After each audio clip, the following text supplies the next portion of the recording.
Oops. Oke, ini sorry. Jadi hari ini saya coba berbagi tentang geologi gempa bumi sesar Lembang, yaitu mempelajari bukti kejadian gempa bumi di masa lampau untuk memperkirakan perulangannya di masa mendatang. Karena ini adalah kawan-kawan domainnya adalah mahasiswa, dari mahasiswa, maka saya concern di sini ada chapter bagian kuliah dan ada pemaparannya. Dan untuk chapter kuliah, saya akan coba mengembangkan sekalian bahwa yang namanya studi gempa bumi itu, geologi gempa bumi itu bukan cuma batu intinya, dan itu kita mempelajari mengenai bagaimana dia bergerak, siklusnya di paritan, kemudian apa fungsi utama dari pekerjaan ini dalam sebuah desain sipil, bagaimana membangun sebuah kota, high-rise building, dan lain sebagainya. Kemudian bagaimana jika kita berhadapan dengan jalur sesar aktif yang di darat, terus dengan yang di laut, di megatrust, umpamanya di sekitar Kepulauan Mentawai, terus bagaimana juga kita mempelajari gempa bumi di danau-danau Singkara, Danau Maninjau, dan lain sebagainya. Jadi itu yang saya coba share di hari ini, dan juga fokusnya kita akan membahas mengenai sesar Lembang, dan bagaimana membangun di daerah yang memiliki potensi gempa bumi, dan saya akhiri dengan kesimpulan. Oke, jadi ini salah satu hasil studi dari kawan-kawan geodesi. Ya, jadi kalau adik-adik semuanya bisa melihat ini, kita bisa melihat dengan bagus bahwa bagaimana pulau itu bergerak relatif satu dengan yang lainnya yang sangat berbeda. Tetapi adik-adik harus yang namanya studi geodesi ini memiliki ketidakpastian, memiliki tingkat kesalahan, dan merupakan hasil dari pemodelan. Jadi apa yang menyebabkan perubahan-perubahan itu tergantung dari pemodelan. Pemodelan itu tergantung dari desain dari geologinya. Jadi ini kita harus pahami bersama. Jadi karena ini domainnya adalah perkuliahan, jadi saya coba menjelaskan lebih rinci bagaimana keterkaitan gerakan satu titik dengan titik yang lain, dan itu sangat tergantung dari constraint active fault yang didesain pada waktu pemodelan ini. Jadi ini yang geodesi itu sesuatu yang sangat erat, dan kita saling bekerja sama untuk mendesain sebuah penelitian dan termasuk menghasilkan sebuah peta gerakan tektonik seperti ini. Ini bukan cuma domain dari kawan-kawan geodesi. Kemudian ini salah satunya, ini adalah gempa di Lombok. Jadi dari Lombok bisa tahu bahwa terjadi ringing, jadi perubahan dari morfologi. Dan ini domainnya adalah dari kawan-kawan penginderaan, tetapi dalam pemodelan itu kawan-kawan geologi pun juga ikut dalam kontribusi dalam penelitian ini. Jadi ini semua harus dipelajari dengan seksama dan dimodelkan dengan seksama untuk mengetahui sebenarnya deformasi yang terjadi di dalam sebuah kejadian gempa bumi itu seperti apa. Dan terus terang hasil seperti ini itu bukan hasil yang precise, benar mutlak. Jadi ini constraint yang harus kita pahami bersama dan kita harus dalami bersama. Dan ini adalah memiliki keterbatasan juga mengenai akurasi dan lain sebagainya. Itu yang kita harus pahami bersama. Jadi tidak semuanya persis seperti faktanya. Oke, terus kemudian di sini ada peta sebaran gempa bumi dari gempa magnitudo 7,5 di tahun 2018 di Palu Koro. Jadi titik-titik ini itu adalah menunjukkan lokasi gempa susulannya, aftershock-nya itu ada di mana saja. Di dalam penelitian ini itu direkam oleh alat yang kita sebut sebagai seismogram. Nah, seismogram ini itu sangat bergantung arrangement-nya itu seperti apa. Jadi sebaran dari titik-titik rekamannya itu, apakah dia itu dikotakin, jadi titik-titiknya menyebar sangat bagus sehingga kita bisa menentukan sumber gempa itu dengan baik.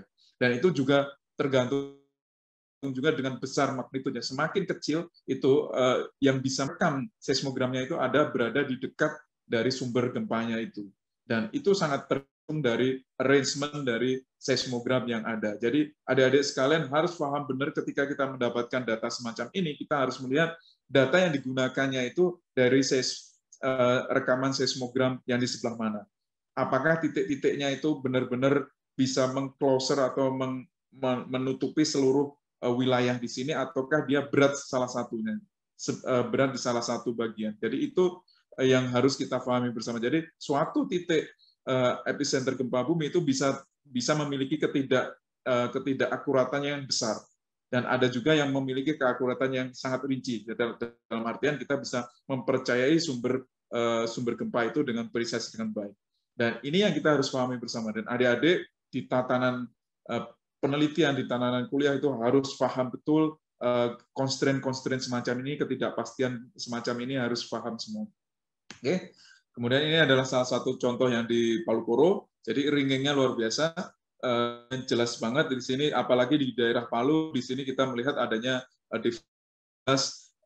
proses tektonik yang ada. Tetapi di sini ada bagian yang tidak concise. Jadi di sini tuh sharp sekali, kontras, sehingga kita bisa tahu. Tetapi dan di sini kita memiliki bias yang lebih lebar. Jadi apakah ini karena tektonik ataukah ini karena proses dari pengambilan data dari satelit itu. Jadi kita terus terang kita memiliki publikasi, nanti akan saya jelaskan selanjutnya.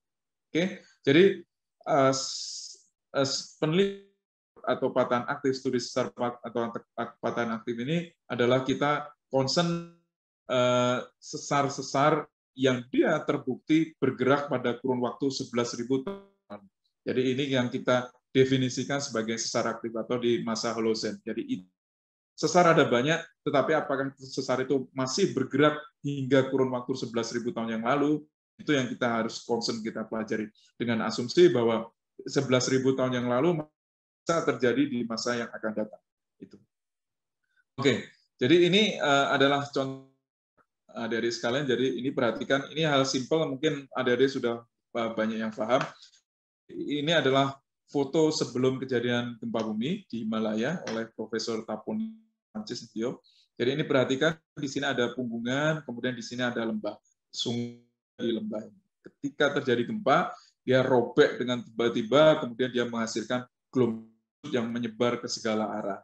Kemudian kita bisa melihat adanya dia menggeserkan sungai-sungai ini, kita sebut sebagai river offset atau pergeseran sungai. Ini ada bukit-bukit yang dia robek dan bergeser yang kita sebut sebagai gawer sesar. Ini ada yang jelas terlihat. Jadi yang kita pelajari di geologi yaitu kita mempelajari morfologi ini dengan rinci, sehingga kita bisa mengetahui jalur pastinya itu ada di mana dan dia bergeser seberapa besar. Jadi sesuatu yang pasti. Oke. Nah, kemudian kita bisa mempelajari kapan dia akan bergerak kembali. Masa mendatang dia akan bergerak kembali kapan, berapa besar magnitud gempa bumi yang akan terjadi, adik-adik sekalian. Terus kemudian retakan yang ada di permukaan itu kita sebut sebagai surface rupture atau retakan permukaan gempa bumi. Itu adalah bagian dari bidang sesar yang lebih luas yang berada di bawah tanah. Ini adalah contohnya. Jadi bidang rupture-nya itu ada di bawah tanah yang jauh lebih luas, lebih lebar, dia panjangnya bisa sampai sekitar 170 km dan kedalamannya bisa sampai 60 km. Jadi yang kita pelajari itu adalah sebuah bidang yang ini, dan ketika dia menghasilkan gelombang gempa bumi, itu yang dengan baik. Oke. Kemudian dalam dia memiliki siklus dan dia memiliki tahapan. Jadi ini adalah tampak permukaan. Jadi ini tahun demi tahun, ini perhatikan dari ini 1 tahun dia bergeser sedikit terus-menerus sampai dia tidak mampu menahan daya friksinya. Kemudian dia akan lepas, dia akan menghasilkan gempa bumi itu. Dan ketika menjadi gempa bumi, dia akan melalui tahap siklusnya lagi, yaitu tahap menghimpun energi. Jadi dia balik lagi ke tahap penghimpunan energi. Ketika dia sudah mencapai tahapan maka dia akan menjadi gempa kembali, kemudian dia akan jadi yang berwarna merah itu tahap menghimpun energi, ini ada tahap kejadian gempa, kemudian dia ada tahap lagi menghimpun energi. ini yang kita pelajari dan siklusnya ini yang kita harus pahami bersama pada sebuah sesar itu karakteristiknya. Kemudian dalam sebuah sesar dia memiliki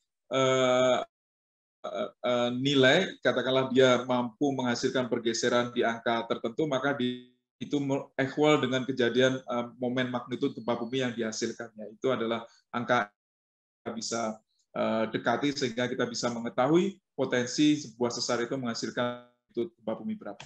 Oke. Kemudian ini adalah sesuatu yang menarik. Jadi ketika sesar itu memotong sungai semacam ini, maka apa yang terjadi? Maka teras-teras geseran dan teras-terasnya pun akan terjadi perubahan proses aliran dan menyebabkan rekaman-rekaman kejadian gempa bumi pada setiap teras itu angka-angka yang berbeda, adik-adik sekalian. Jadi ini yang kita pelajari dengan seksama untuk mengetahui kejadian-kejadian gempa bumi yang ke belakang sehingga kita bisa mendeteksikan dengan baik. Dan terutama lagi yaitu kita mempelajari berapa kecepatan sesar itu bergerak atau kita sebut sebagai slip rate. Slip rate itu ada didekati oleh dua hal, satu dari geologi yang kita kerjakan semacam ini, yang satunya adalah slip rate geodesi yang itu dipelajari kawan geodesi. Oke. Dan terus kemudian ketika kita sudah menemukan lokasi jalurnya itu, apa yang kami lakukan yaitu kita uji paritan semacam ini. Jadi ini Lembang, ini Ibu Gayatri di California, ini di Sulawesi dan ini di Sumatera. Jadi kita gali, kita pelajari lapisan demi lapisannya itu.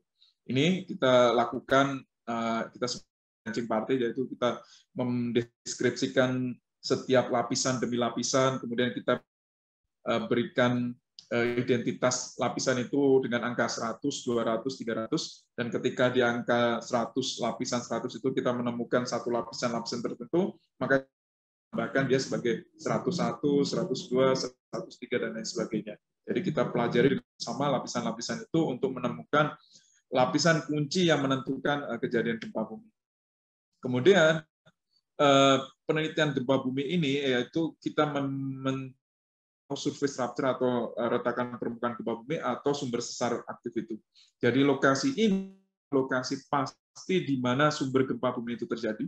Kemudian ini adalah lokasi yang kita bisa mempelajari rekaman kejadian gempa bumi purba dengan rekaman geologi, kita mempelajari karakteristik gempa buminya, dan kemudian kita mencoba mempelajari interval atau periode ulang atau bahasa awamnya adalah ulang tahun gempa buminya. Jadi setiap berapa tahun terjadi sebuah sesar menghasilkan gempa bumi.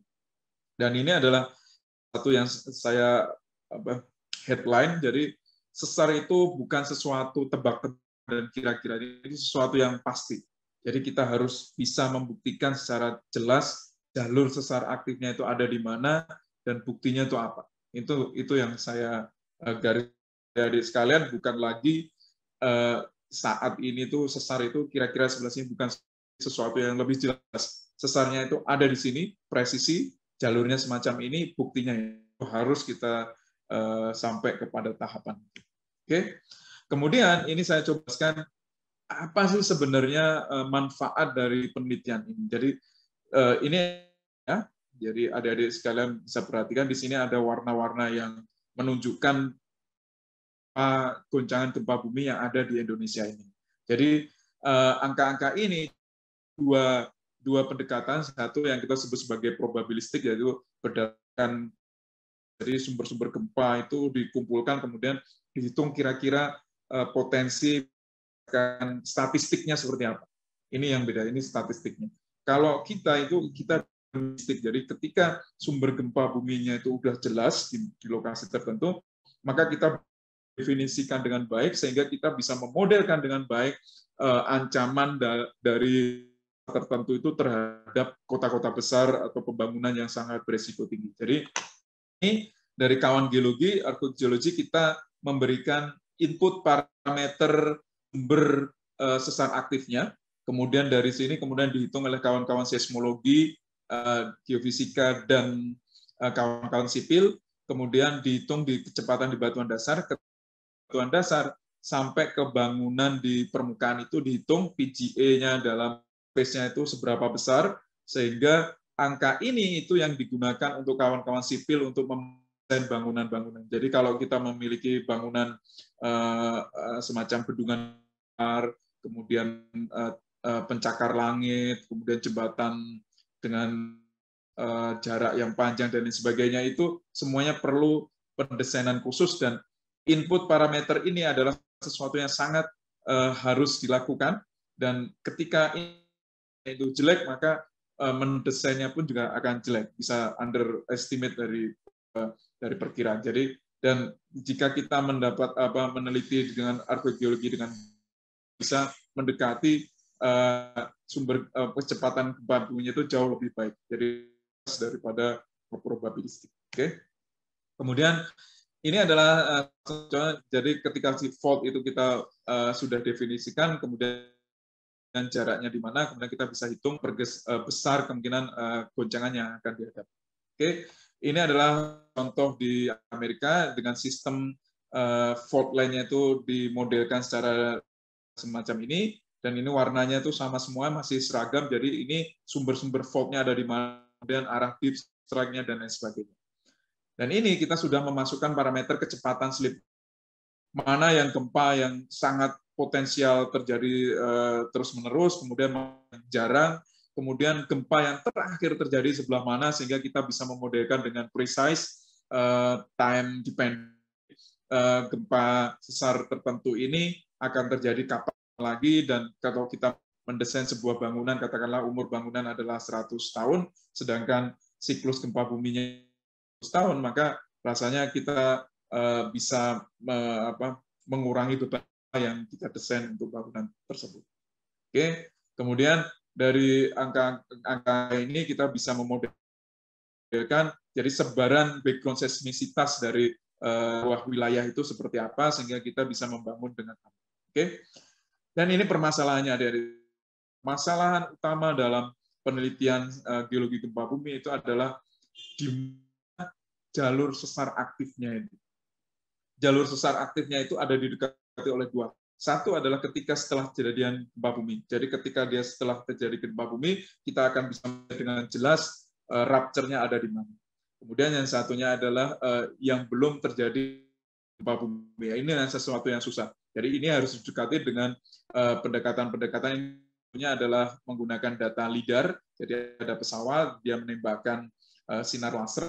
Ini contohnya lasernya itu balik. Kemudian kalau kita memiliki sebuah rumah dan pohon-pohon semacam ini, maka gelombang yang dibalikkan adalah seperti ini. Kemudian kita bisa menghilangkan tutupan vegetasinya sehingga kita mendapatkan surface dari morfologi yang sebenarnya. Itu yang kita kejar. Kemudian dari sini kita bisa memetakan dengan baik jalur sesar aktifnya itu ada di mana untuk mempelajari paleoseismologinya. Oke. Ini adalah faktornya, Mbak adik-adik sekalian. Jadi ini adalah kompilasi dari seluruh peta sesar aktif yang ada di Palu-Koro. Dari seluruh publikasi yang ada di Indonesia, kita coba kumpulkan semuanya.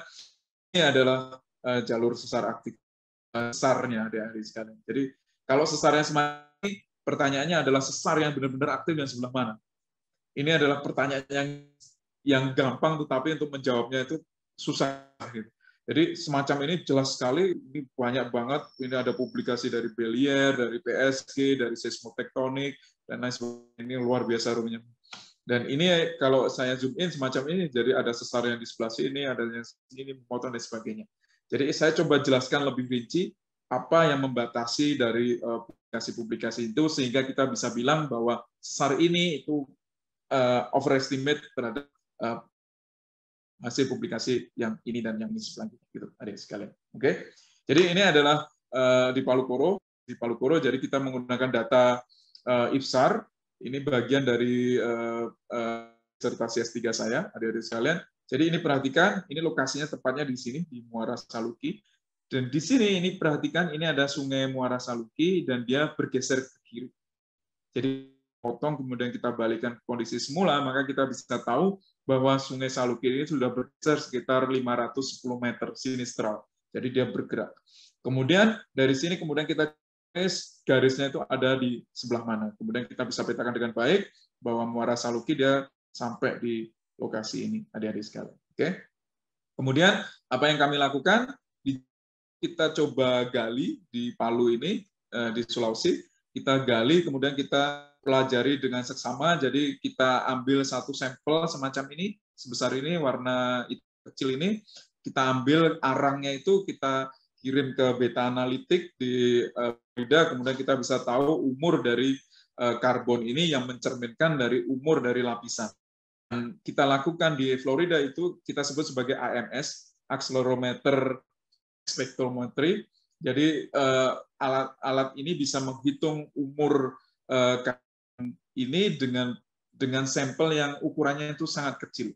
Beda dengan konvensional carbon dating. Kalau konvensional carbon dating kita perlu sampel karbon yang sangat besar, 1 kg sampai 1 kg, sedangkan AMS kita hanya memerlukan kecil sekali, kira-kira sekitar 3 mm pensil mekanik, ukuran kayak gitu, karbon sebesar itu sudah cukup untuk menghitung umurnya. Kemudian dari Palu Koro ini kita coba parit, kemudian kita mendapat hasil yang luar biasa. Jadi ada perulangan gempa bumi lampau yang pernah terjadi, dan kasih siklusnya itu sekitar 130 tahun. Ini adalah sebelum gempa bumi, ada di sekalian. Kemudian dari sini kita bisa tahu bahwa event gempa terakhir, tepatnya di sini, itu ada bergeser sekitar 5,5 meter, bergeser sinistral. Jadi ini adalah event gempa bumi yang terakhir yang pernah terjadi di Palu Koro ini. Kemudian yang menarik adalah tahun 1907, yaitu 2 tahun sebelum 1909, itu terjadi gempa bumi yang kecil yang bukan di main fault-nya Palu Koro ini. Gempa tahun 1907 ini itu identik dengan gempa tahun 2012. Dan ini yang sangat kita mengkhawatirkan, jika karakteristik gempa buminya itu semacam ini, berarti 2 tahun berikutnya, 19, maka akan terjadi gempa besar juga yang merupakan perulangan dari 1909. Ini yang kami khawatirkan, sehingga kita mencoba memberikan hasil penelitian kami ini itu dimuat di majalah Tempo, kemudian di koran Kompas 2017, dan saya bertemu dengan Pak Longki, Gubernur Sulawesi Tengah ini bulan sebelum kejadian gempa bumi. Kemudian apa yang terjadi? Gempa tahun 2000 ini adalah paritan kami sebelum kejadian gempa bumi, perhatikan. Kemudian gambar setelah kejadian gempa bumi. Jadi pohon kelapa itu ini, sebelah ini pohon kelapa, ini pohon pisang. Jadi dia bergeser. Jadi tepat di uji paritan kami itu bergeser 320 cm. Ini bergeser mengiri semacam itu. Dan retakan ini ternyata menerus sampai ke kota Palu, adik-adik sekalian. Dan ini perhatikan, ini jalannya itu awalnya adalah lurus, kemudian dia bergeser. Dan perhatikan rumah-rumah yang di sepanjang jalur sesar aktif ini dia tuh hancur semua. Tetapi rumah-rumah yang berada sekitar 20 meter dari garis ini itu tidak apa, adik-adik sekalian. Jadi ini jelas sekali. Ini berbelok ke arah kiri kurang lebih sekitar 5 meter. Ini jelas, jadi ini jalannya dulunya awalnya di sini, kemudian dia retak, kemudian dia bergeser. Apa ini? Nah, ini yang jadi masalah. Jadi rumah ini dulunya di pinggir jalan, sekarang dia di tengah jalan. Apa yang akta tanah dan lain sebagainya, ini masalah-masalah BPN yang sampai sekarang harus diselesaikan oleh BPN. Oke, jadi ini jelas bahwa dia bergeser sekitar 4 meter, adik-adik sekalian. Oke, kemudian ada bagian yang dia turun, ini sesar normalnya sekitar 50 cm. Tapi ada juga yang sampai 3,5 meter. Ini adalah turun 3,5 meter. Ini perhatikan, ini turun sekitar 3,5 meter, dan perhatikan rumah-rumah sekitarnya, rumah-rumah yang dia tidak apa-apa, tetapi yang ada yang hancur, ini tidak apa-apa. Dan ini jelas yang berada di jalur sesarnya dia akan hancur. Oke, kemudian dari kita bisa petakan jejak dari sesar aktif yang kemarin terjadi itu, kemudian kita kilometer 0 sampai kilometer 64 di sekitar Kulawi, kemudian kita bisa tahu jalur sesar aktifnya itu ada di mana. Ini adalah jalur sesar aktifnya. Kemudian kita bisa modelkan dengan baik. Kemudian ini publikasi kami, jadi kita meneliti hingga sampai ke daerah laut, adik-adik sekalian. Jadi di darat kita bisa tahu bahwa pergeserannya itu semacam ini kalau kita petakan. Jadi di sebelah sini ini kilometer 0, 10, 20 dan sebagainya. Jadi di bagian utara ini dia dominan sebagai sesar geser. Kemudian ketika dia belok itu dia menjadi sesar normal yang sangat besar. kemudian dia balik lagi menjadi sesar geser di bagian Saluki. Jadi ini ada segmen Saluki, ini ada segmen Palu, dan dia minggu kemarin tuh dua segmen ini dia bergerak sekaligus. Oke, kemudian setelah itu kita mendapatkan data LIDAR. Ini data LIDAR setelah kejadian gempa, jadi data itu terbang di sini, kemudian dia merekam rupture-nya itu ada di sebelah mana saja. Ini terlihat jelas jalur sesar aktifnya ada di sini. Jelas sekali terlihat. Oke. Kemudian ini bagian yang normal, jelas sekali terlihat deformasi akibat gempa bumi yang 2018 dan juga yang lebih tuanya. Oke. Kemudian kalau di satu lokasi kita lebih detail, ternyata jalurnya itu tidak hanya satu garis lurus, ada bagian memiliki wrap zone yang lebih lebar. Ini contohnya. Jadi ini lebarnya sekitar 10 meter ada di sekalian. Jadi ada yang garis lurus, ada yang dia lebih lebar dan sebagainya. Ini yang kita harus waspadai. Oke. Nah, ini yang saya coba jelaskan. Jadi pemetaan sesar aktif, pemetaan sesar dulunya itu menggunakan yang resolusinya rendah. Ini adalah contohnya SRTM 30. Ini lokasi yang sama di Lembang ada di sekalian. Yang di bawah ini adalah IPSAR 14 meter, yang paling bawah ini adalah data LIDAR. Dan ini perhatikan tutupan vegetasi oleh pohon-pohon, kita bisa hilangkan semuanya sehingga kita bisa melihat bentuk morfologi yang jelas. Jadi ini perhatikan, jadi kalau kita menggunakan RC10 resolusi data yang jauh lebih jelek, maka kita akan menarik garis besarnya umumnya di sebelah sini, di sungai. Tapi nyatanya tidak ada di sekalian. Jadi kalau di sini kita bisa agak lihat lebih detail, ini ada pembelokan sungai. Tetapi kalau menggunakan data LIDAR, kita bisa melihat lebih presisi lagi. Di sini ada pembelokan sungai, di sini ada sungai yang terpotong masuk ke sungai yang lainnya. Dan ini sungainya sehingga dia kering dan menjadi lembah kering, lembah kosong saja ada di sekalian. Jadi ini yang kita pelajari dengan seksama, dan keterbatasan data atau jenis data yang digunakan itu menentukan dari akurasi pemetaan sesar aktif yang dilakukan, dalam artian hasil dari tingkat kepercayaan data yang dihasilkan oleh sebuah pemetaan, itu yang menjadi kunci dari penelitian. Oke, ini contohnya wilayah X. Jadi ini perhatikan, di sini ada lembah datar, di sini ada tinggian. Ini kita sebut sebagai hillside. Jadi ini adik-adik sekalian harus mulai familiar mengolah data semacam ini. Jadi di ArcGIS system. Jadi bagaimana kita menganalisis sebuah DM menjadi data yang bisa dianalisis dengan baik, itu kita menggunakan data hillside ini. Jadi data hillside ini terlihat bentang alamnya yang jelas. Jadi ini ada perbukitan, ini lembah, dan ini perhatikan lembah ini tidak semuanya flat, ada bagian yang dia tiba-tiba naik. Ini. Naik, kemudian naiknya itu berurutan semacam ini dan menerus semacam. Perhatikan. Kemudian kita bisa manipulasi, kita berikan warna-warna tertentu sehingga kita bisa melihat deformasinya itu lebih jelas. Ini perhatikan. Ini flat, ini flatnya lebih tinggi, jadi naik. Jadi bagian di sini dia lebih naik terhadap sisi yang sebelah kanan ini. Ini kan jelas. Ini adalah bukti adanya sesar aktif yang dia memotong bentang alam yang paling muda, dalam artian di sini adalah umur kuarter. Oke, jadi kita bisa petakan dengan jelas. Jadi jejak sesar aktifnya itu kurang lebih semacam adik-adik sekalian. Oke, terus pertanyaan selanjutnya itu bagaimana ketika daerah situ sudah mengalami erosi, bahkan sudah dibangun kembali. Ini adalah salah satu contoh di Sumatera Barat. Jadi kebetulan penelitian kami gempa tahun 2007 kita jalurnya dulu tuh di sebelah sini. Ini ada retak, tapi sekarang sudah diperbaiki dan sebagainya.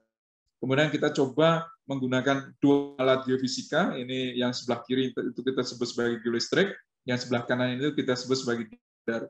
Jadi bagaimana dua analisis ini membuktikan di jalur yang sudah tererosi, sudah diperbaiki.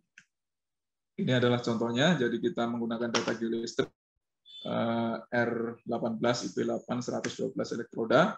Kemudian ini adalah hasilnya dari sekalian. Jadi dari sini kita bisa melihat adanya lapisan yang dia tiba-tiba terjadi ketidakselarasan. Jadi si lapisan yang kuning ini tahu-tahu dia turun lebih bawah sebelah sini. Jadi penebalan dari lapisan yang berwarna biru ini menunjukkan adanya di mana garis. Kemudian kalau data georadar maka kita bisa melihat adanya lapisan-lapisan dan tiba-tiba ada bidang ketidakselarasan yang jelas. Dan ini berasosiasi dengan retak tahun 2007. Oke, dan itu jadi terus kemudian selanjutnya adalah bagi kita melakukan penelitian yang mempelajari gempa bumi yang ada di laut. Ini contohnya penelitian di Megatrust. Jadi ini Pulau Sumatera, Padang. Ini kemudian kita memiliki pulau-pulau kecil, Kepulauan Mentawai. Jadi subduksi ini Megatrust berada di sini, ada di sekarang. Kemudian dia turun terus menerus dan efeknya itu adalah pulau di sini dia mengalami sensitivitas yang luar biasa. Jadi ketika dia locking, dia akan turun, kemudian terjadi pelepasan energi, pulau itu akan terang. Oke, ini jadi prosesnya, jadi proses locking, si pulau itu akan turun, tenggelam, macam ini. Kemudian setelah terjadi gempa, maka bagian yang atas ini dia akan loncat tiba-tiba, dan apa yang terjadi dengan pulau-pulau yang ada di sekitar Mentawai, maka dia akan terangkat. Ini yang salah satu kunci dari konsep penelitian di sekitar Mentawai. Kemudian ini adalah bukti jelas. Jadi garis pantainya dulunya itu awalnya di sana, dan setelah terjadi gempa, maka garis pantainya itu maju sekitar 125 meter. Ini jelas. Jadi dengan koral-koral yang berada di sini, ada yang mati, yang di sini kering akan mati, tetapi di bagian di sini dia akan mengalami terangkat, turun, terangkat, turun, terangkat, turun. Dan mempelajari terangkat turunnya itu adalah bagian dari penelitian paleoseismologi sekitar Megatrust ini, adik-adik sekalian. Jadi perhatikan, ini yang dilakukan oleh Pak Hilman Natawijaya, beliau S3-nya di sini, mempelajari bagaimana deformasi rekaman mikroatol itu. Jadi pulau atol-atol ini terangkat, turun, terangkat, turun lagi. Oke. Kemudian dia mempelajari dengan seksama HLS itu stand dan lain sebagainya, ini harus pelajari lebih rinci. Oke. Kemudian koral-koral yang potong kira-kira sekitar 4 sentian, kemudian dipotong lebih rinci 1,5 mili, sekitar 5 mili, kemudian X-ray di rumah sakit Purumeus waktu itu. Kemudian kita bisa mempelajari di lapisan itu, kemudian kita bisa merekonstruksikan kapan dia tiba-tiba terangkat dan dia tenggelam. Oke, adik-adik sekalian, sehingga kita bisa merekonstruksikannya kejadian gempa terjadi di pulau-pulau ini. Oke, ini hasil yang lebih jelasnya. Jadi kejadian gempa 1720, 1770, 1820, 1861 terusnya. Jadi ini rekaman dari kejadian gempa bumi yang terjadi di Mentawai, dalam artian adalah diakibatkan oleh Megatrust.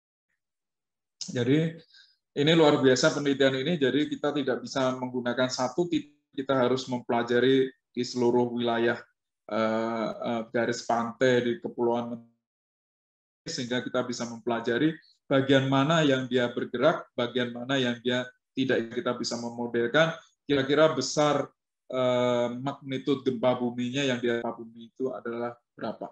Oke, adik-adik sekalian. Dan ini hasil lebihnya lagi, ini paper yang lebih baru lagi. Kemudian dari sini kita bisa tahu adanya turunan 130 cm ini, kemudian dia turun lagi 120 adalah event gempa bumi tahun 1600, kemudian ini adalah tahun 18-an pernah terjadi tsunami, gempa besar, Megatrust di sini, dan seterusnya. Oke. Terus bagaimana jika kita mempelajari yang ada di danau-danau ini? Kegiatan penelitian kami dengan Universitas Ghent, ya. Jadi kita mempelajari danau-danau ini. Apa yang kami lakukan? Kita batimetrinya dan juga membuat profil seismik. Jadi kita menggunakan data ini data seismik reference. Kemudian kita coba merekam kejadian refleksi yang ada di sekitar danau-danau Maninjau dan Singkarak. Kemudian yang utama dari penelitian itu adalah kita mencoba mencari tahu perlapisan yang paling merekam kejadian yang ada di danau itu. Jadi kita mencari yang sangat terekam baik semacam ini, Kemudian ketika kita sudah menentukan suatu lokasi paling bagus merekam adanya endapan yang sangat sensitif di titik tertentu, kemudian kita pancing, yaitu pancing sedimennya semacam itu, kita pakai menggunakan gravity core, kita masukkan ke dalam danau, kemudian kita ambil sampel semacam itu, kemudian sampelnya itu semacam ini kurang lebih sekitar kita mendapatkan 1,20 meter, ada yang 60 cm dan sebagainya. Sampel-sampelnya inilah yang kita pelajari, kami dapatkan adik-adik sekalian. Jadi sampel ini kita masukkan ke CT scan, ini yang akan di rumah sakit juga. Tapi yang kita masukkan di sini adalah core-nya, kita masukkan core-nya CT scan, kemudian kita bisa mempelajari dengan baik. Jadi di sini ada lapisan pasir lempung yang sangat kontras yang kita bisa lihat dengan seksama, adik-adik sekalian. Dan kita juga belah sampelnya, kemudian kita pelajari dengan seksama. Kemudian di sini adanya pelapisan-pelapisan yang sangat sensitif. Jadi ini 1,5 mili kejadian rekaman sedimen yang ada. Jadi di sini kita menemukan adanya diatom yang sangat banyak. Kemudian kita juga menemukan adanya tufa-tufa yang berasosiasi dengan kejadian letusan gunung api. Dan paling penting untuk gempa bumi yaitu kita mencari yang namanya turbidit. Jadi ini adalah contoh-contoh turbidit. Jadi dia bercampur dan itu asosiasinya akibat dari goncangan besar danau di dua danau ini, adik-adik sekalian. Oke, kemudian sampel ini di dalam logger, kemudian kita mempelajari gamma ray dan density dan sebagainya untuk mengkorelasikan lebih baik. Kemudian hasilnya itu kita bisa merekonstruksikan bahwa kejadian gempa bumi tahun 2007 itu doublet earthquakes-nya, gempa kembar itu bisa terekam dengan baik, dan kita menemukan juga kejadian gempa bumi yang jauh lebih tua tahun 1861, 1833, dan 1822. Jadi ini sudah kami publikasikan, ini paper ini sudah publish di grupnya Eropa. Oke, sekarang ini sedikit sebenarnya kuis ini adalah pertanyaannya untuk adik-adik yang mempelajari geologi gempa bumi. Jadi akan kacamata warna merah biru 3 dimensi, yaitu saya pengen bertanya jalur sesar aktifnya itu, dan kemudian kalau kita mau melakukan paritan, maka titik mana yang harus kita lakukan uji paritan ini, adik-adik sekalian. Oke, sedikit break dulu kali ya. Halo? Halo, Mas. Ini ada yang dengerin nggak nih?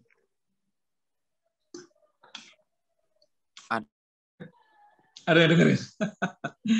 Baik. Oke. Ya, aku jadi ragu nih ada yang dengerin. Oke, kita ke sesar Lembang nih. Ini spesifik di sesar Lembang, adik-adik sekalian.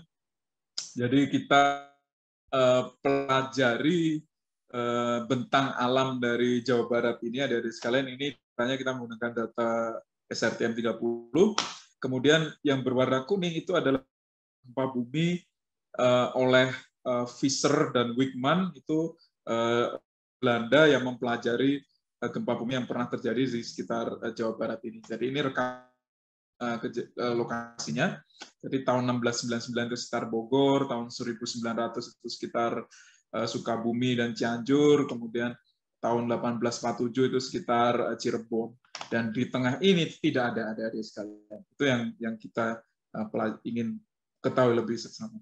Oke. Kemudian ini adalah aktivitas kami, studi geologi gempa bumi di sesar Lembang. Ini didampingi oleh 3 grup besar, yaitu dari IFDR, pemerintah Australia Indonesia, di Grade ITB, kemudian dari PVMBG dan LIPI, Bu Sri Dayati, Pak Supartoyo, dan kawan-kawan, kemudian dari Geoteknologi LIPI sendiri. Oke. Jadi ini yang kita gunakan, jadi kita coba memetakan sesar Lembang menggunakan data LIDAR namanya, kemudian kita pelajari dengan seksama, kemudian kita berikan notasi kilometer. Ini 0 kilometer di sebelah kiri, di sebelah kemudian kilometer 1, 2, 3 menerus sampai jalur sesar aktif dari sesar Lembang itu, jadi sekalian. Kemudian kita petakan dengan oke. Kemudian ini adalah lokasi kunci yang saya tunjukkan. Ini adalah di Sungai Cimeta, tepatnya di kilometer 5 dari Selat Lembang. Ini perhatikan, ini adalah anak Sungai Cimeta, sungainya semacam ini, dia bergeser ke arah kiri, jelas. Kemudian ini adalah Sungai Cimeta, dan ini ada sungai kecil yang dia terpotong, kemudian dia masuk ke Sungai Cimeta. Ini sungainya masuk ke Sungai Cimeta ini.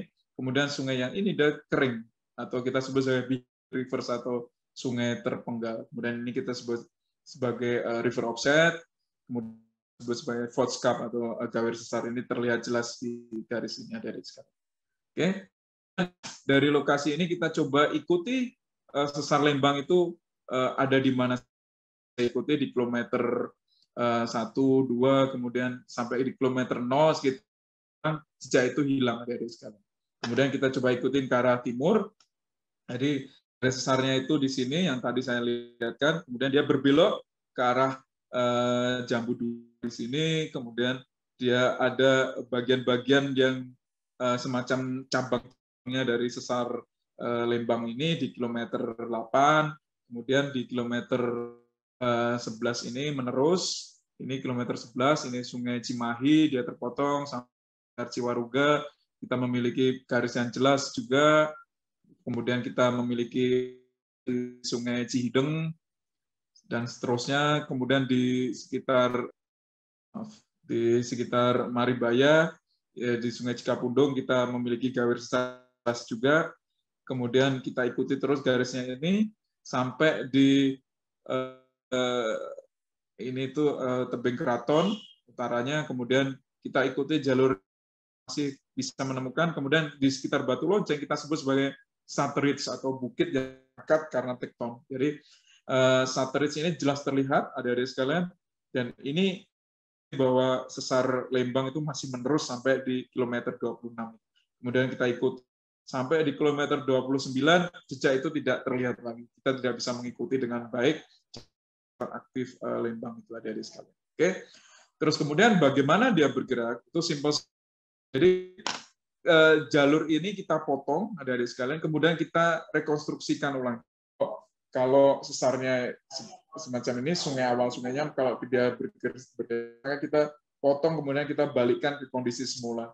Ini yang kita lakukan. Jadi di sini kita di jalur sesar Lembangnya, kemudian kita rekonstruksikan.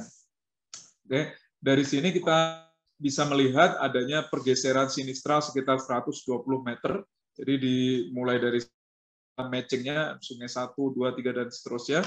Kemudian kalau kita lebih lagi, maka kita bisa menemukan matching yang jauh lebih besar, yaitu 460 meter. Jadi ini matching 100 di 460 meter. Jadi sungai-sungainya itu matching dengan antara sisi utara dan sisi selatan dari sesar Lembang, adik-adik sekalian. Oke, ini kita coba statistikan. Jadi statistikan ini kita bisa tahu adanya populasi sebaran-sebaran dari offset sungai yang ada di sepanjang sesar Lembang. Jadi offset paling besar 460, offset yang mediumnya 120, kemudian ada offset yang 85 meter, 24 meter, 9 meter, dan 9 meter ini tuh yang kejar juga ada di sekalian, karena event gempa bumi yang termuda itu adalah offset yang paling dari penelitian ini. Jadi kita coba pelajari, kemudian kita bisa menemukan bahwa offset itu adalah 7 plus minus 2 meter. Ini bisa jadi merupakan akumulasi dari beberapa kejadian gempa bumi, tidak cuma satu kejadian gempa, tetapi ini adalah pergeseran yang paling kecil yang kita dari data LIDAR. Kemudian dari data sesar Lembang ini kita bisa tahu bahwa sisi sebelah barat dia itu murni strike slip system. Jadi ini kita bisa lihat, maaf kalau di sebelah sini. Jadi ini adalah vertical movement-nya, pergeseran vertikalnya. Jadi di kilometer sekitar 0 sampai sekitar 6, dia hampir bergeser murni, strike slip murni. Kemudian dia berbelok ke arah kilometer 10 sampai ke kilometer 29 itu dia berubah menjadi vertikalnya itu jauh lebih besar. Jadi kita bisa pelajari dengan kuantitatif yang bagus bahwa Lembang itu adalah geraknya sinistral itu antara 100% sampai 80%, vertikalnya itu antara 0% sampai 20%. Jadi 0% di sisi sebelah barat, kemudian dia menjadi komponen vertikal sekitar 20% dari total total pergerakan yang pernah terekam di sesar lembang ini. Oke. Kemudian kita coba pelajari dengan sesama juga di lokasi kunci kita di sekitar Sungai Cimeta. Kita coba petakan dengan rinci geologi di sekalian. Kemudian kita coba perhatikan di sini ada paling nggak 3 unit satuan yang kita ketemukan, yaitu satuan batuan breksi tua, kemudian pasir tufaan yang paling atas ini, kemudian di tengahnya ada tufaan. Oke, jadi ini singkapan geologi yang coba pelajari ini di Sungai Cimeta. Perhatikan adik-adik, di sini ada lapisan vulkanik, batuan lava di atasnya, bukan lava, andesit aja dulu. Ini ada lapisan andesit di atasnya, kemudian di bawahnya ini adalah breksi. Jadi ini terlihat. Kemudian di sini kalau kita perhatikan dengan sesama, si lapisan andesit ini berhenti di sini, kemudian di sini ada ketidakselarasan yang jelas. Ini perhatikan ada. Jadi ini breksi di sini, dan ini andesit, di sini breksi lagi. Ini jelas terlihat keselarasan itu. Dan ini terlihat di sini, ini adalah andesit, kemudian ini tahu-tahu breksi. Ini itu adalah batas dari sesar lembang itu ada di sekalian. Oke, ya jelas sesar lembang itu memotong dan menggeserkan batuan di sini. Jelas sekali kita menemukan bukti di batuan outcrops di singkapan di Sungai Cimeta ini. Ini adalah sesar lembang yang bergerak itu ada di sekalian. Oke, kemudian kita mengejar lebih advance lagi. Jadi seberapa besar magnitud yang bisa dihasilkan, seberapa cepat dia bergerak dari sesar lembang itu. Maka kita pelajari ini yang lokasi yang tadi. Jadi kalau dia bergeser 120 meter. Kalau dia bergeser 120 meter, maka kita coba kejar umur dari lapisan yang bergeser 120 meter itu. Adalah berdasarkan publikasi dari Pak Kartadinata, vulkanostratigrafi, kita bisa tahu lapisan tufaceusens yang berwarna kuning ini dia berumur antara 40.000 sampai 22.000 tahun. Kemudian kalau kita bagi 120 meter dengan umur sekitar 40 dan 20.000 tahun, maka kita bisa menemukan pergeseran slip rate-nya dari meter per tahun, adik-adik sekalian. Kemudian kita bisa petakan dengan baik bahwa panjang sesar lembang 29 km, dari 29 km di sini, kalau menggunakan Wells and Cooper dari estimasi dari tabel ini, kita bisa menghitung kira-kira magnitud gempa buminya itu potensi dari sesar lembang antara 6,5 sampai magnitud 7. Oke. Kemudian yang ini yang paling penting. Suatu sesar itu dikatakan sesar aktif, berarti kita membuktikan pernah terjadi kejadian gempa bumi di sesar lembang itu dalam kurun waktu 11.000 tahun yang lalu.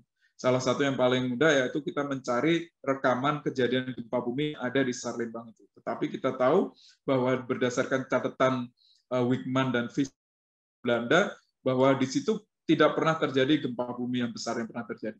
Tapi kita pelajari lebih detail lagi. Ternyata dalam catatan Wigman dan Fischer itu dia memulai mencatat mulai 1600 sampai tahun 1900 abad ke-19. Belum tahun 1600 tidak ada rekaman kejadian gempa bumi yang dicatat oleh mereka. Oke, berarti kita perlu mempelajari lebih adalah catatan-catatan sejarah yang pernah terjadi di situ. Yang menarik di situ ada tulisannya Bujangga Manik, jadi dia menulis kejadian dia di cerita Sangkuriang dia bilangnya itu, dan catatannya itu lebih tua dari tahun 1511. Kemudian kalau kita pelajari sama cerita Sangkuriang, cerita masyarakat itu diceritakan adanya pohon raksasa yang tumbang, itu semacam getaran itu kalau definisi saya. Kemudiannya itu adalah barat timur, jadi ini robohnya arah barat timur. Kemudian tunggulnya itu kita disebut di ceritanya itu adalah di Bukit Tunggul sebelah sini. Ini adalah sesar lembang di sisi sebelah timur. Kemudian rantingnya itu di Burangrang sebelah sini. Ini ranting.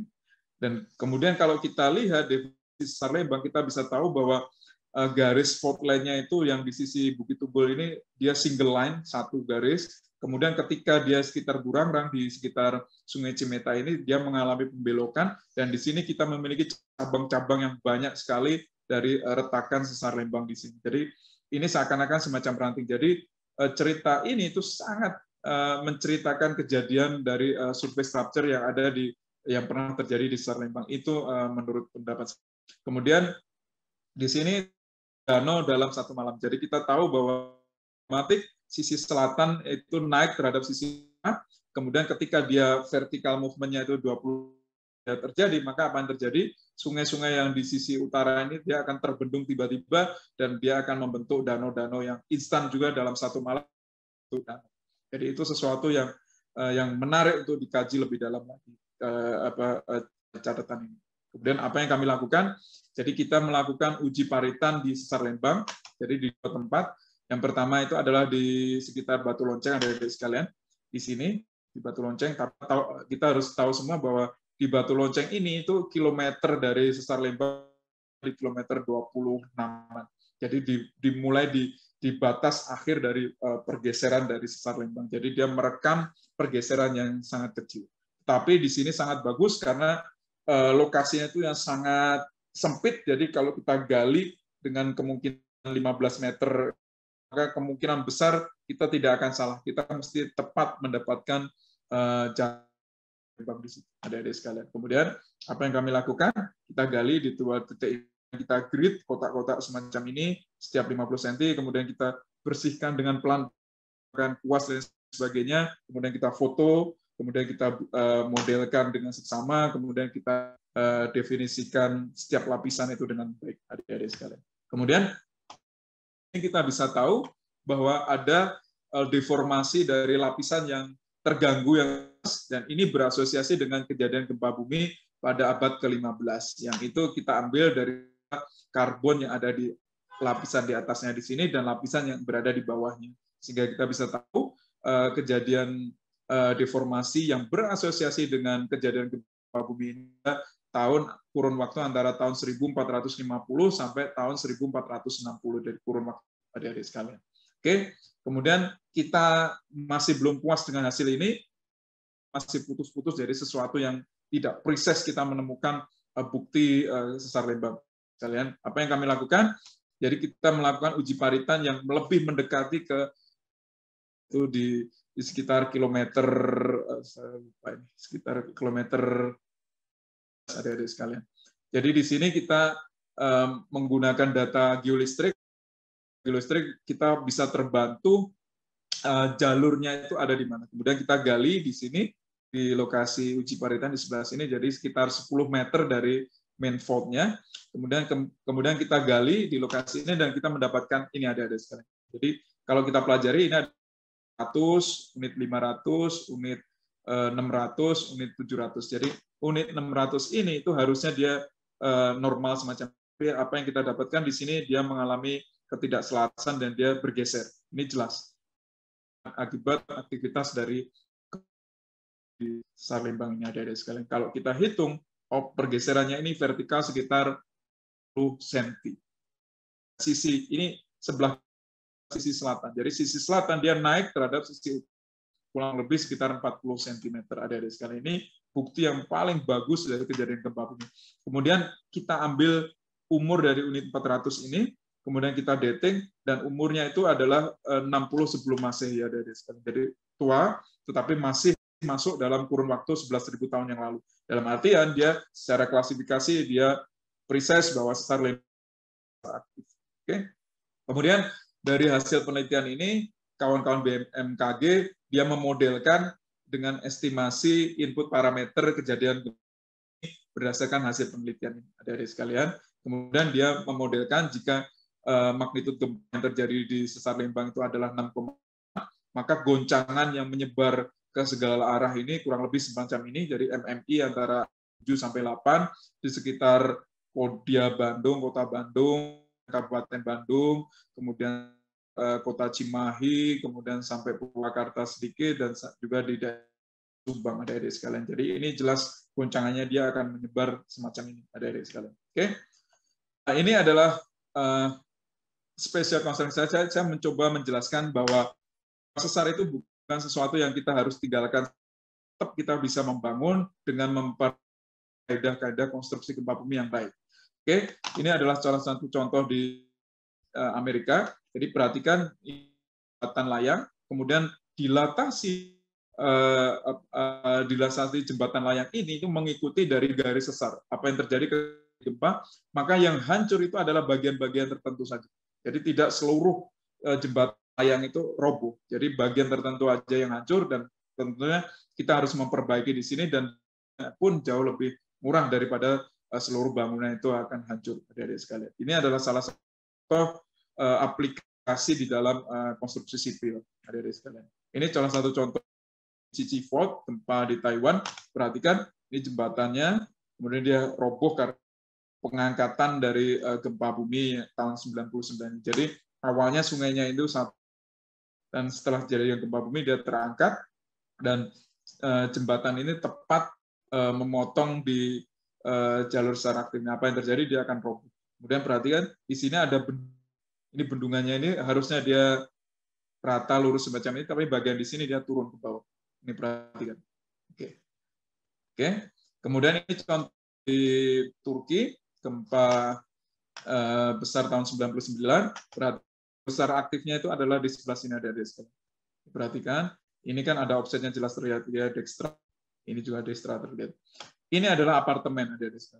Ini rumah yang masih berdiri. Jadi high rise building yang persis di jalur ini dia terpotong, kemudian dia hancur semacam ini, adik-adik sekalian. Oke.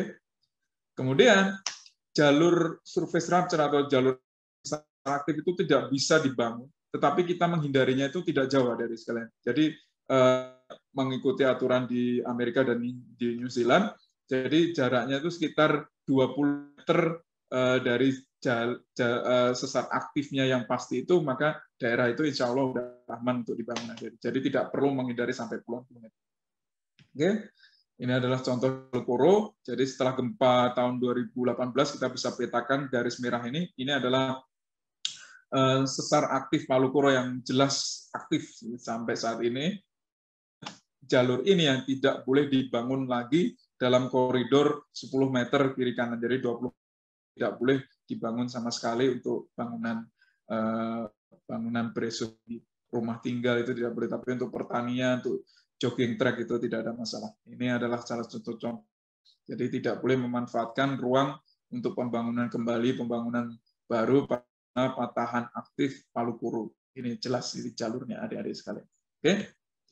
Ini adalah salah contoh oleh Profesor Kerisie di Amerika. Jadi ini ada sesar di Alaska. Kemudian ini ada pipa gas yang melewatinya. Jadi pipa gas ini tidak boleh terpotong ketika terjadi gempa bumi. Apa yang dilakukan oleh engineer mereka. Jadi mereka membuat rel-rel ini, rel-rel yang melintang itu rel. Jadi ketika dia terjadi gempa, maka pipa ini akan mengikuti deformasi yang ada di permukaan ini. Apa yang terjadi? Mereka mendesain untuk 6 meter pergeseran. Jadi ini mereka itu fleksibel, bisa bergeser 6 meter. Lebih dari 6 meter si pipanya dia akan patah. Apa yang terjadi? Gempa terjadi betulan, dan gempa itu bergeser 5 meter, ada di sekalian. Ini 5 meter. Jadi dia bergeser.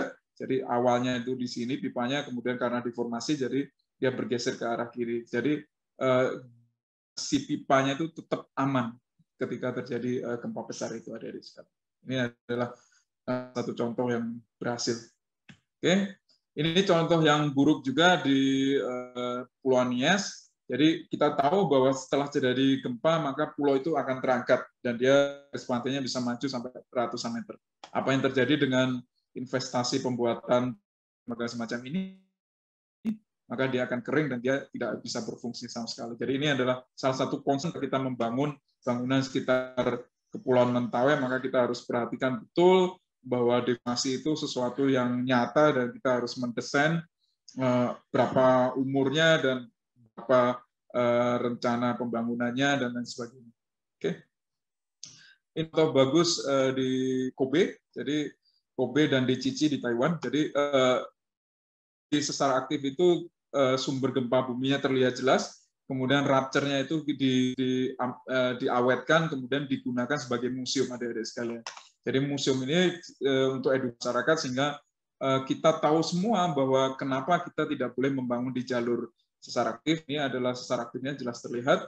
Jadi di sini galiannya, jadi kita melihat bahwa disinilah jalur sumber gempa buminya itu berasal. Di sini pula daerah yang tidak boleh dibangun persis memotong di sesar aktifnya itu. Dan bangunan semuanya itu harus mampu menahan beban gempa yang sudah dihitung oleh kawan-kawan itu, Pak. Oke, dan ini bisa jadi sebagai sarana pariwisata karena jalur itu ada di mana kita bisa ikuti dengan jelas. Di sesar San Andreas Fault atau di sesar Lembang kita berada di kilometer berapa kilometer sesar Lembang, kemudian kita bisa tahu jalurnya itu ada di mana saja, apakah rumah ini terpotong atau tidak dan lain sebagainya. Oke. Ini bangunan tahan gempa jelas, jadi kita sudah bisa memetakan dengan baik di sesar Lembang jalurnya itu ada di mana, kemudian getarannya itu segala arah. Jadi mau nggak mau bangunan yang membangun di sekitar kawasan saya ini harus mampu menahan beban gempa tersebut, dan bangunannya itu harus bangunan yang tahan gempa, itu harus mengikuti aturan yang sudah dikeluarkan oleh Perkim, PUPR, Kementerian yang itu harus diikuti dengan tegas.